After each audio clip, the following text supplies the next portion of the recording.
platform, with Musk adding that the perk of Twitter as opposed to the one-way street of traditional broadcasts is that viewers can interact with and critique what's said, and Musk saying that anything misleading here would be subject to community notes. But with all this, you're a smart person, you're probably thinking, well, this seems too smooth. What's up with his contract? And while there, even though Carlson and Fox News went their separate ways or he got fired, it's being reported that he's actually still under contract with Fox News. And some have even said that even that brief video that he posted to Twitter yesterday could violate his contract, which bars him from hosting programs outside of Fox. So some have speculated that Fox News could try to block this show from happening, also saying this could mean that negotiations between the two have broken down. But then you have others saying that Tucker's probably ready for this fight, that he's willing to walk away from the cash Fox News still owes him. Also, that when it comes to contract violations, Carlson could have a "you started it first" argument up his sleeve. Right? I mean, he's accusing Fox News of fraud and breach of contract, with his lawyers arguing in a letter that his non-compete should no longer be valid, which would give space for him to start another show. But all that's got to play out between the lawyers and the legal system. In the meantime, we get to see what the hell's going to happen. Because as I have said consistently, I believe that Tucker is bigger than Fox News. And all we've seen over the recent weeks is evidence to support my belief, with the most apparent things being where the eyes have gone since his departure. The Fox News ratings plummeting while Tucker Carlson releases a video on Twitter, and each time it's gotten over 20 million views. And as far as if the future for Tucker Carlson is he has a Twitter show, I don't necessarily believe that, but also anything's possible. Through paid subscriptions on Twitter, he could make a nice chunk of change with how many diehard fans he has. So honestly, I think that'd be very small potatoes for what he could pull off. But with how much Elon Musk has cozied himself to the right over the past few years, I don't think that any of his content's going to be censored, and so it gives Tucker Carlson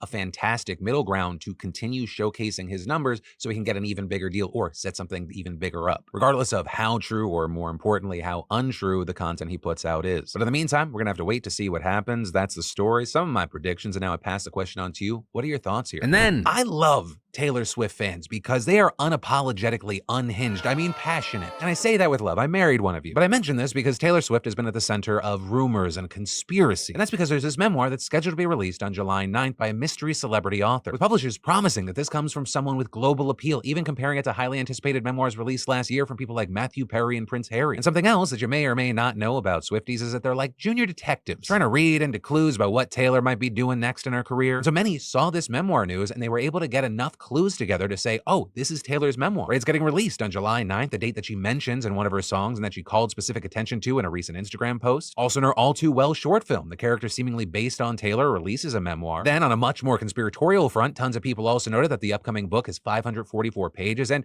5 + 4 + 4 is 13, which is Taylor's lucky number that she frequently references. And these things, just a small piece of the mountain of evidence Swifties were using. People discussing this with the hashtag Taylor Swift book, getting over 1 million views on TikTok from people making their cases and theorizing, with all this leading to a run on the pre-orders and it even landing on the number 3 spot for Barnes & Noble's bestseller list, even getting to the number 2 spot on Amazon's bestseller list. But then, in walks Variety yesterday to say that the Swifties got it wrong, with the outlet writing that they can report for certain that this mystery author is not, as rumored, Taylor Swift. And the Swifties threw this thing in the trash so fast, with the book on Amazon now falling all the way down to the number 32 spot. But also, it doesn't end there. Some smaller bookstores have now announced that they're simply canceling all pre-orders for the book, knowing that most people probably ordered it thinking that it was going to be Taylor's. But as far as who the actual author is, we won't know until June 13th. And I gotta say, good luck to that person, because you got people's attention. It remains to be seen if that is a good or a bad thing at this moment. And then, working out consistently for some people can be hard, and I was absolutely one of those people, which is why I want to thank Copilot for helping me through that and for being the sponsor of today's PDS. Y'all, Copilot is the doable way to start and stick with your fitness goals. Between my coach and the app, it helps me stay consistent and work harder. Which, side note, shout out to my coach, Devin. I appreciate you, sir. Because among other things, Devin's there to change up the workout to the needs of my body for that given day. He's got me repping out split squats after my RDLs, always pushing me to my max. And it's super easy to message or call him whenever I have any questions. Whether I want to make changes to my schedule or I want a form check, Devin's got my back and it's keeping me in shape. But it's also not just me. Over 75% of Copilot users are still working out after 100 days. That is 9 times more successful than average. You just start off with an onboarding call, you connect to a coach, you go over your goals, and then they make customized workouts for you tailored to your needs. So if you want to join me on a fitness journey of your own, just click that link in the description down below to get 14 days free with your own expert fitness and health coach. And then, you lying sack of crap, you're finally being held accountable. Also, just so there's no confusion, I'm not talking to you specifically. I don't know your secrets. You're still safe, at least for now, but the person I'm talking to right now is Republican Representative George Santos. Because good old George got arrested this morning. And if he does come across this video, it won't be until after he's arraigned this afternoon at the federal courthouse in Central Islip, Long Island. And this is the court of the Eastern District of New York unsealed an indictment charging him with 13 crimes. Crimes including 7 counts of wire fraud, 3 counts of money laundering, 1 count of theft of public funds, and 2 counts of making materially false statements to the House of Representatives. And as far as the key specifics, the indictment details 3 main allegations. First, in 2020, he allegedly received unemployment benefits despite being employed and running for Congress at the time. Second, as he was running for office again in 2022, he allegedly embezzled campaign contributions and used them to pay down his personal debts and buy designer clothing. And third, he allegedly failed to mention, overstated, or outright fabricated many income streams and assets in his financial disclosures to the House for both congressional campaigns. Which I know, for some of you watching, you're going, no, not my George. Not good old truth-telling George. You know, because you've been in a coma for the past 6 months and you haven't seen all the years of alleged lies being uncovered. I mean, what? Just off the top of my head, he lied about where he went to high school. He lied about graduating from college. He lied about working for Goldman Sachs and Citigroup. He lied about owning 13 rental properties. He lied about founding an animal rescue charity. He lied about producing the Broadway Spider-Man play, which why would you lie about that? Also, sorry, I wasn't done. He lied about having Jewish ancestry. He lied about his mother dying on 9/11. He lied about his employees dying at the Pulse nightclub shooting and stealing $3,000 from a GoFundMe for a veteran's sick dog. Now, luckily for him, most of the stuff I just mentioned, not illegal, just makes him a shitty person. But for the charges unsealed today, he faces a maximum of 20 years in prison for the top counts. Though, and this is a wild one, he could still cling on to his congressional seat. There's actually nothing in the Constitution that bars him from serving if he's indicted or convicted, or with the only exception being the 14th Amendment's prohibition of certain treasonous conduct committed after a member's taken the oath of office. But if Santos is convicted of a crime that could result in 2 or more years behind bars, then House rules instruct him not to participate in floor or committee votes. Although he could also face enough political pressure from his fellow lawmakers, many of whom have already called for him to step down. Which on that note, you had House Speaker Kevin McCarthy saying that he'll look at the charges before determining if he thinks Santos should be removed from Congress, but also adding that his policy is that any Congress member should resign if found guilty of a crime. You also have some saying they'll wait for findings of the House Ethics Committee's probe into Santos before making the decision. But all that said, right now, at the very least, you could say, not a good day for George, if that's even your real name, sir. And then, the situation at the southern border is about to pop off tomorrow, and it's already a chaotic mess, right? Because as of Thursday, the Title 42 migration restrictions go bye-bye. And in its place, you have the Biden administration putting in its own strict asylum policy. And Axios reporting that's in addition to expediting initial asylum interviews and getting Mexico to continue taking back migrants of some nationalities. But even Biden himself is trying to set expectations, saying it's going to be chaotic for a while. Or as places like Axios have explained, Biden's new policy will automatically reject asylum seekers who illegally cross into the U.S. without first seeking protection in a country they traveled through, which is a change from the U.S.'s longtime policy of giving people the right to seek asylum regardless of where they cross the border illegally. And noting Title 42 also prevented migrants from seeking asylum, but was tied to public health concerns. And so this new policy is expected to let more migrants be rapidly deported to their home countries or Mexico. And it comes with severe penalties, including a 5-year ban on re-entry. Also, very notably, is the timing of all this. Reportedly, Border Patrol has a capacity to have 19,000 individuals, roughly. But as of Monday, there were 25,000 people in Border Patrol custody. And that's as border officials, one, said that on Sunday alone, they encountered nearly 10,000 migrants, and two, as an estimated 150,000 people in Mexico are reportedly headed toward the U.S. So honestly, if there's not chaos in the coming days, that would be a miracle. And then, I gotta tell you that Hollywood's only just now starting to experience the pain from the writer's strike, which, yes, each day gets worse and worse, but they may have an even bigger problem at hand. And that's because starting today, leaders from the Directors Guild of America, the union representing directors, begin their contract negotiations with the studios. So that's 2 unions the studios are having to deal with right now. And on top of that, the Actors Union is going to start talks this summer. But as far as what we know now,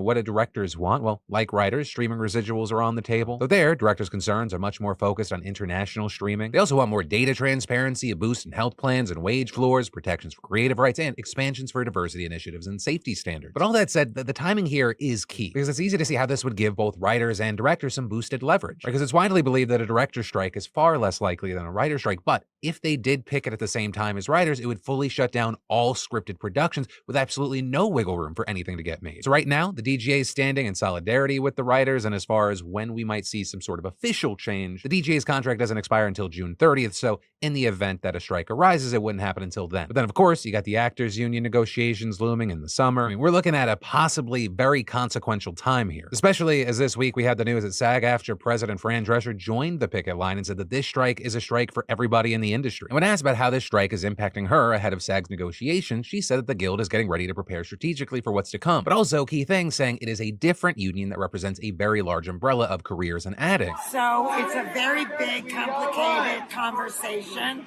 And I don't think what's very important to writers, and I'm a writer too in the WGA, is the kind of stuff that we're going after. So although I'm very empathic for their need to be honored, I feel like our conversation is going to be very different, and I feel very hopeful that maybe we won't get to this point. Right, so notably creating some distance there for their union, which is something that actually rubs some people the wrong way. With one person, for example, responding to that quote by writing, as a member of SAG and WG